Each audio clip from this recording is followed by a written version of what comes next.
Romance. Hey, on travaille pour le week-end et on est rendu là. On y touche quasiment au week-end. Adrien Pouliot, comment ça va? Hey, salut Dominique, ça va bien? Très bien. On plonge maintenant, là, avec le repassage de la semaine. T'as-tu le thème, Laurent? Il a pas le thème. C'est pas grave, on va sauver du temps. Moi, j'aime ça le mêler, là, tu comprends ça? J'aime ça mêler le monde. Ça va faire à repasser silencieux. Yes. La grosse nouvelle, ce sont les garderies. Qu'est-ce que tu penses de l'annonce? À mon avis, ça a été mal annoncé. Je sais que selon ton programme, c'est pas certainement pas le système idéal, mais quand même, comment ça aurait dû être fait et comment tu vois ça? Ben, d'abord, c'est comme une journée irréelle hier. J'ai trouvé ça vraiment hallucinant d'entendre Philippe Couillard d'abord briser sa promesse sans aucune, en toute vergogne, là, en nous disant qu'il n'y avait aucune idée de l'état des finances publiques. On le savait pas, mais ça, on a entendu ça tellement souvent, c'est hallucinant. S'il connaissait pas l'état des finances publiques, il avait qu'à pas faire de promesses. Il connaissait pas l'état des finances publiques, mais il promettait déjà avec quoi tout de faire le ménage. Donc, il savait qu'on était dans la marde, là. Ben oui, on le savait. Puis avec Nicolas Marceau, on le savait où est-ce que ça s'en allait, là. Alors, on savait qu'il y avait des gros déficits, puis il y avait des gros problèmes. Mais la deuxième chose hallucinante, c'est l'explication de Philippe Couillard. Justice sociale, faire payer les riches. Pendant ce temps-là, Françoise David, elle est contre l'idée de lâcher l'universalité. Donc, elle est contre l'idée de faire payer plus les riches. C'est comme c'est le monde à l'envers. Puis pour Philippe Couillard, il faut dire que c'est pas surprenant, hein, parce que Philippe Couillard avait dit après le congrès des jeunes libéraux en 2013 que c'était vraiment le Parti libéral qui était le parti le plus progressiste au Québec. On est plus progressiste que les péquistes. Les péquistes, ils disent qu'ils sont progressistes, mais nous autres, on l'est pour de vrai. Alors donc, c'est pas surprenant vraiment de voir Philippe Couillard augmenter le fardeau fiscal des contribuables, des riches contribuables. Mais on parle toujours des revenus, mais on parle jamais des dépenses. On dépense quand même au Québec. Là, si tu prends les trois programmes, là, le soutien aux enfants, les subventions aux garderies, puis les crédits d'impôt pour frais de garde, là, on dépense au Québec seulement 5 milliards de dollars là-dessus. Là.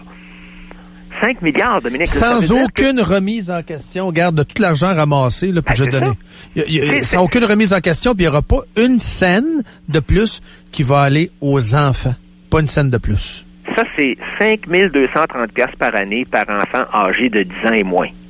Donc, 100 $ par semaine. Et c'est quand tu regardes la progression du coût du régime des garderies, là, c'est hallucinant, là. Au début, quand ça a commencé, là, à la fin des années 90, on parlait d'à peu près 5 685 $ par place. 15 ans plus tard, c'est rendu à 10 500 $ par place, donc presque le double. Le nombre de places a augmenté depuis ce temps-là, depuis le début à la fin des années 90, de 130 %, puis les coûts du système ont augmenté de 326 %. Et c'est une bonne analyse, ça. Et puis là, si tu regardes d'où est-ce que ça vient... Personne ne parle de ça en passant de rien. Hein? C'est le salaire des éducatrices. Hein? On parle de 16 $ de l'heure quand tu entres, tu t'es formé, là, 16 $ à 24 $ de l'heure. 24 $ de l'heure. C'est beaucoup d'argent quand même. Il n'y a pas beaucoup de monde au Québec qui font 24 $ de l'heure. Là. Et quand tu regardes les coûts du régime de retraite des employés des services de garde, je te donne deux chiffres. Là. 2012-2013, le gouvernement a mis à peu près 57 millions pour les dépenses du régime de retraite des employés de services de garde. 57. L'année suivante, 80. On est passé de 57 millions à 80 millions en un an pour les dépenses du régime de retraite. Alors, ça fait qu'un CPE, ça coûte à peu près 60 $, là, 59 et 15, là, 60 $ au Québec, un CPE. Par enfant par jour. Par enfant par jour. À Calgary, une garderie non subventionnée, ça coûte à peu près 40 $. Donc, c'est 50 % de plus que ça coûte au Québec à cause de la syndicalisation. Et là, l'annonce de M. Couillard, qu'est-ce que ça va faire? Tu sais, je veux dire, c'est rendu maintenant que ça prend un fiscaliste pour savoir qu'est-ce que tu vas faire avec tes enfants. Tu vas les avoir en garderie privée, en CPE, c'est rendu tellement compliqué. Mais ce que ça va faire, en fait, c'est que le couple, mettons un couple qui a des revenus familiaux, là, chacun fait à peu près 60 000 $, là. Mettons un couple qui fait 100 000 par année à deux, là, c'est ça? Ouais, mettons qu'ils font 60 000 chacun. Là. Ils font 120 000 tous les deux ensemble. Là. C'est 8 piastres de plus par jour, les affaires le calculé. C'est 8 piastres de plus par jour. Ben, c'est ça. Alors, finalement, tu vas envoyer tes enfants dans une garderie privée, puis tu vas avoir la subvention, puis le crédit d'impôt. Puis alors, donc, c'est une bonne nouvelle pour les garderies privées. Tout ça, c'est une très bonne nouvelle pour les garderies privées qui vont voir leur business augmenter. Mais ça augmente.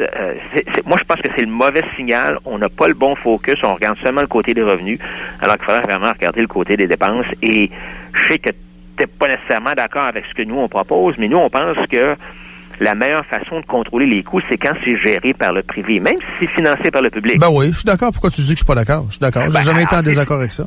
Alors, c'est ça qu'il faut faire. Ben oui. Il faut les CPS, c'est un monstre. Les parents devraient avoir un bon, en fait. Moi, je te pour les vouchers en partant, là, mais ben, ça. C'est ça. Mais ce que je dis, c'est qu'on peut pas démolir, là, le système. Je comprends qu'on peut rêver, mais on vit dans la réalité. On est pogné avec ce système-là, puis avec des conventions collectives. Qu'est-ce qu'on fasse? C'est ça qu'on fasse? Ben, il va falloir renégocier les conventions collectives. Ah, au moment légal où on peut le faire, là, c'est vrai qu'on peut serrer à vis. Mais là, on est pogné avec ça. Les deux gouvernements nous ont mis dans la marde, Adrien. Oui, non, ça c'est sûr. Ça, c'est le problème. Il reste une vingtaine de secondes. Vas-y avec ta conclusion, Adrien, au bout du compte, là. Ben, au bout du compte, TLQ égale PQ. Oui. Oublie la question de l'indépendance. Là, on le voit exactement. Là, ça dit n'importe quoi pendant les campagnes électorales pour se faire élire. Et une fois rendu au pouvoir, qu'est-ce que ça fait? Ça grossit l'État, puis ça grossit le fardeau fiscal. Rappelons-nous de Raymond Bachand, les trois. J'aime beaucoup Raymond Bachand, là, mais tu sais, je veux dire, c'est ça qu'il a fait, là. Il a augmenté les impôts, les taxes, là, la cotisation santé, les taxes sur les cigarettes, l'alcool, tout ça. Il n'y a aucune différence. On se bande les yeux, puis c'est deux canettes de Pepsi, Coke. Oui, mais les gens de droite, Dominique, pendant l'élection générale, qu'est-ce qu'ils ont dit? Faut se laisser, Adrien. On est vraiment à la fin. On est libéral. On a ce qu'on a. Hey, merci beaucoup, Adrien. Bon week-end. Salut, bon week-end. Bye.